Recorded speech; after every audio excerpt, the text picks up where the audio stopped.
Welcome to the first episode of Things That Make You Go. This is a series where I bring to light and hopefully spark discussion around some of the weird contradictions to do with the biggest issues the world faces today. And today I just want to touch on one of them, climate change. Now before you yawn and click off this video, I want to present some things that we just don't hear in the news in an in-your-face way. But if you look, they're there. As we all know, unless you've been living under a rock of course, the weather and earth catastrophes have really ramped up over the recent years. We've been told that it is humans who are responsible for global warming and we must clean up our act. We have shamed politicians who have dared to have a different view on this, and believe me, I was one of those shamers. But now, I just don't know. I don't know. There's just too many contradictions around.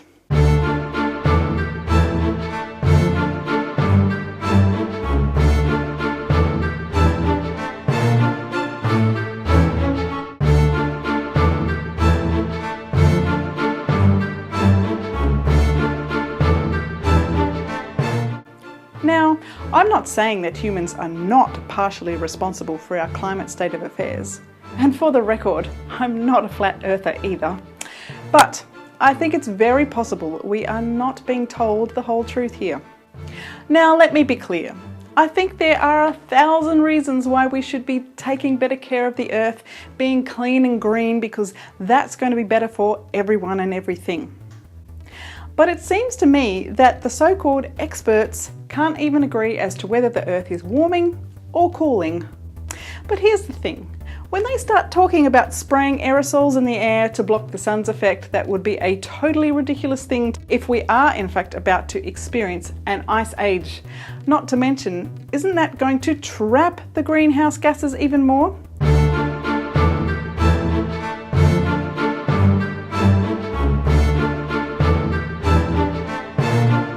Isn't that the first explanation they gave us for global warming?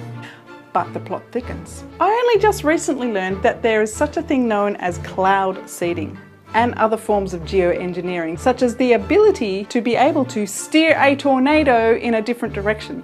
In fact, according to Wikipedia, this geoengineering has been weaponized in the past, but now that weaponization is apparently banned.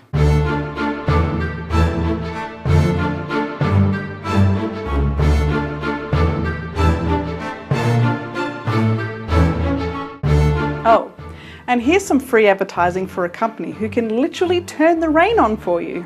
www.weathermodification.com. It says, "Let us help you better manage your atmospheric and water resources."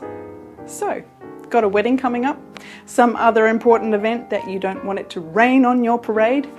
Well, give them a call and get them to move the rain down the road. Back to the spraying of the air.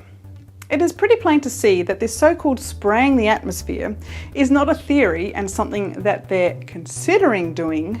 It's going on right now as everyday people upload to social media what they are simply observing in the sky.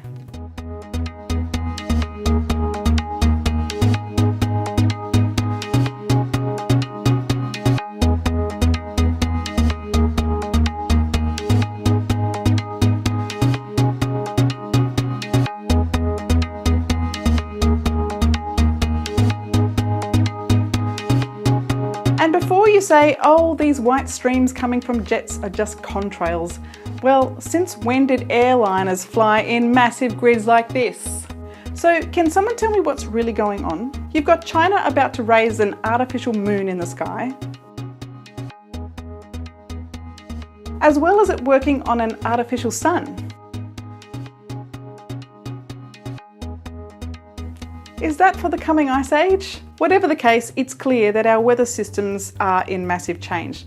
But if there is already ability to manipulate the weather, how do we know if it is purely human pollution driving it all? And why is there not more debate around the possibility that global warming might be part of a solar system change and actually not much related to human pollution at all? So what do you think? Let me know, because I'm freaking confused and I don't get it. If you liked this video and you want me to make more, please give it a thumbs up and tell me what you might like me to cover in the next episode. Things that make you go